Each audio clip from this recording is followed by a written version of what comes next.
Hi, this is Alcan, and welcome back to my channel. Well, we just got another publication bashing Alvin Bragg, the Manhattan DA in Manhattan, that he's only good for helping criminals out and screwing decent people around. So once again, he's on the hot seat. When is he never on the hot seat, right? And he acts like like everything rolls off his back. He doesn't care about people in New York. He's full of crap. So let me read what's going on in this segment. This is from the Washington Examiner, but I try to read everything from liberals and conservatives, make it equal. And this is an opinion piece. So, New York political prosecutor exposed. Wow. Was he running naked or something? No, just kidding. If there was any doubt that the Manhattan District Attorney Alvin Bragg was a corrupt law enforcement officer who abused his office to prosecute his political enemies and protect his allies, it was eliminated Thursday when his office dismissed trespassing charges against 30 anti-Israeli protesters who had been arrested after occupying a building on the campus of Colombia University. They did a lot of damage on that building, and many of them weren't even students there.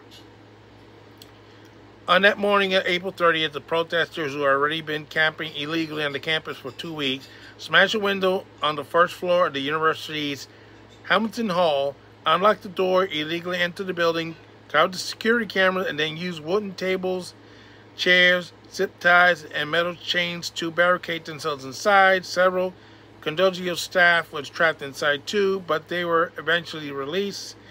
Police retook the building that night, arresting 44 malefactors. I don't know what that means. 13 of them had no affiliation with the university. Colombia President Alvin Shafakia, and I'm sorry I cannot pronounce these names for crap, called out the occupation a violent act that put our students at risk. Colombia would go on to cancel its graduation ceremony as administrators felt they could not protect the safety of students and their families from the violent protesters. So they ruined somebody's graduation. Isn't that lovely? I don't think so. Despite the violence, the physical damage to the building, and the atmosphere of intimidation that caused the cancellation of the graduation, Bragg's office announced in the Manhattan Criminal Courthouse Thursday that charges against 30 of the protesters will be dropped entirely, and the charges against 13 others will also be dropped as long as they are not rearrested in the next 6 months. Only one protester who later destroyed a police camera while in jail still faces consequences. One. Just one. He thinks it's just one and he's done. Sorry, I don't know whose commercial that was. I just screwed up. But at the Bragg's office dismissed the case, the unrepentant defendants held a press conference outside the courthouse where one of them, his face covered by a sleeve mask, promised he and his fellow followers or whatever would continue to resist the pigs, the police in the United States. Isn't that lovely? Bragg's leniency to protesters or anti-Israel views are shaken by many Democrats. Contrast shaken with his torturous, zealous, and whatever the fungal that word is, unprecedented prosecution of Republican Donald Trump for the misclassification of payments to his lawyer as legal expense when Bragg claimed they should have been recorded as repayment of a debt. I don't know if you ever did if you ever did booking, accounting, whatever. I can't tell you because I'm not an expert on that. They don't have anything to put down. What are you supposed to put down? Maybe the folks who does these paper things should put something else in there so there won't be a problem in the future. But, I don't know nothing about this stuff. Unlike the criminals or the crime committed by the anti-Israeli protesters, Trump's incorrect filing of business records harmed no one, caused no damage to persons or property, and did not intimidate anyone in canceling public events. So they're comparing the two.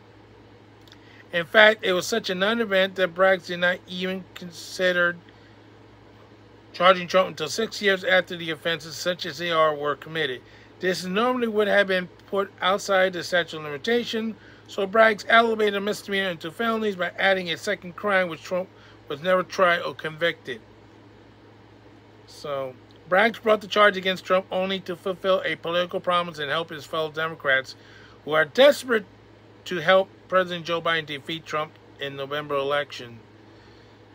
Yeah, but right now they still have a gag order on Trump, and if it's not lifted in time for the debate, Joe Biden's going to try to take advantage of it. So technically speaking, you should have 2 felons in that debate, not 1. That's right, 2 felons.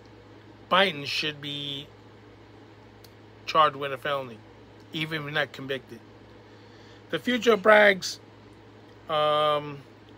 participant conviction of Trump took a blow Friday when the Supreme Court held in Colombia University, United States, that a defendant penalty enhancement for past offenses was unconstitutional since those offenses were not found by a unanimous jury.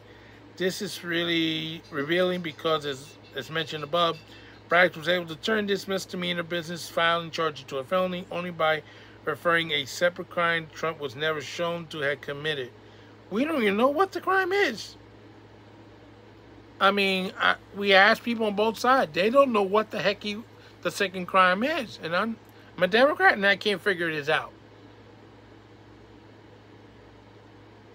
And not because I don't have a law degree or something, but damn. Bragg's decision to stretch New York law into an unprecedented prosecution of a political opponent was bad. To turn around and choose not to prosecute violent crime committed by political allies add insult to injury. Yeah, they're still mad about the conviction.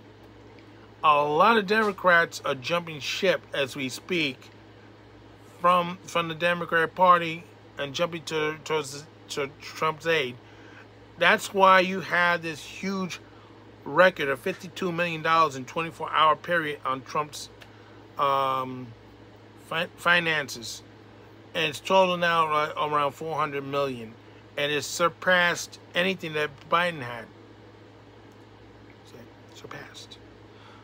So, it's still backfiring. I mean, since then, you had not even a week, congestion pricing was knocked out of the ballpark because they were afraid, because of the conviction now, that they were going to use congestion pricing to use as a weapon against the Democrats to keep those House seats in the Republican in the coming election. I don't even know if they're going to get those seats back at all. You only got 1 seat back because of Santos. So, yeah, I know what this got to do with Trump and congestion pricing.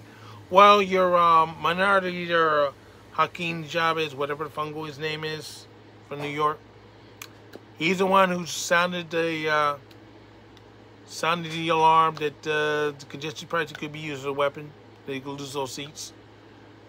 And Kathy Hochul caved in and gave the explanation. Oh, I'm worried about the finances of our New York. No, you were not.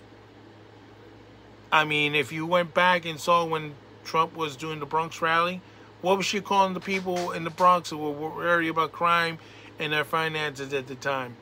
Oh, a bunch of clowns. Well, lady, you're the clown now.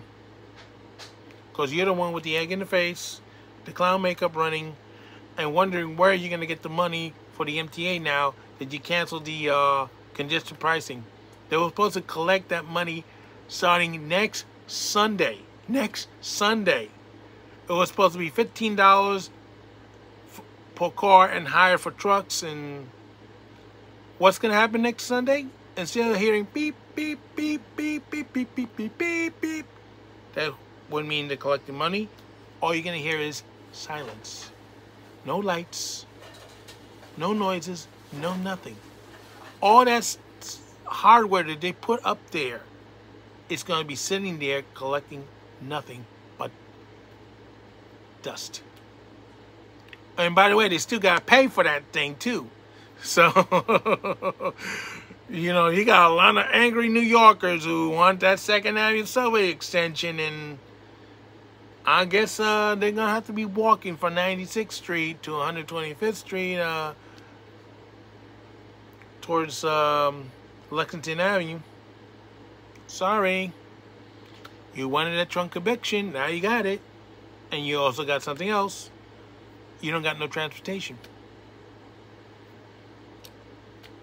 And she put other projects in jeopardy. And the NTA don't know where they're going to find the money to do this. I mean, Long Island Railroad, Metro North don't have these problems. Near the Bridge and Tunnel Authority, because unlike New York City Transit, when their fare beaters try to wiggle their way out of the fare, Metro North Long Island Railroad right there to kick them off the train and give them the summons. No ifs and buts. And when it comes to the Bridge and Tunnel, you know what I mean, you could go so far not paying the toll until they find you, and then guess what? You don't pay all those tolls, your car will be confiscated. Isn't that lovely? We can't confiscate a fare beater on the nearest subway or bus, their property. That's a big difference. And this is, of course, Alvin Bragg's fault, too, because he followed his predecessor policy of not going after fare beaters and then added his own stuff to the mix. And that's why you have a crime problem in New York. We just recently had 3 people shot around 207th Street, not far from the number 1 line and the select bus, the 12. They recently picked up somebody who was 16 years of age. 2 people died. The third one is in the hospital. I think he's out now, and I'm not sure. And recently, 175th Street, that's the A line where they make a connection with the bus terminal for the New Jersey Transit. Somebody was stabbed there. They just picked up the person who committed the murder. See, the crime is continuing to happen. Braggs is not doing anything really to stop the crime. I mean, recently he had a major arrest in retail theft. 2 people.